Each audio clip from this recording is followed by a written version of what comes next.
Philip, the military has been speaking just now in the last while.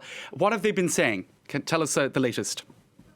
Yes, the Military Information Service has just released a new statement by the coup leader, Min Aung Hlaing. He has been urged. So there's not only these massive street protests that you're referring to, but there's this civil disobedience movement where government employees are staying away from work. They're trying to bring the workings of the bureaucracy to a halt, and this is really having some quite serious impacts on how the junta is able to govern. So the coup leader has issued a statement tonight urging government workers to return to work. He said that unscrupulous persons are causing their absences.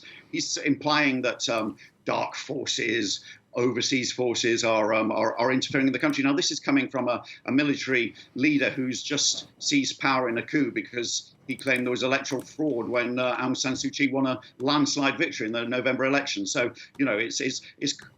it's causing dismay and despair and disbelief in Burma that he should be making these claims. We've also seen a real intensity of raids on people associated with Aung San Suu Kyi, close allies, ethnic leaders, parliamentarians. There's been a lot more arrests overnight. And the government has also released or circulated to internet companies a very tough new cyber law that is going to basically make illegal any communications that they deem to be risking the country's stability and national security. And they're going to require internet companies, telecoms providers, to actually flag that information. It's causing huge concern for those telecoms business, some of them foreign owned. So the government is trying to intimidate people back to work. It's arresting people, and it's threatening a cyber crackdown. OK, and a lot of curiosity as well about how the international community, China, Russia, are going to react to this, the pressure from the outside. We're seeing now the Biden administration has said it will slap sanctions on Myanmar. Is that likely to change anything, Philip? Yeah, the Myanmar military, when they were operating as a dictatorship previously, had very heavy sanctions on them. It really didn't affect their behaviour for very visibly. I mean, they may eventually have kind of reached a compromise with the democracy movement because of sort of the impact of sanctions on certain fronts. But Philip, can I ask, what about the effects on the people on the ground? These sanctions really, they do affect the population quite significantly, don't they?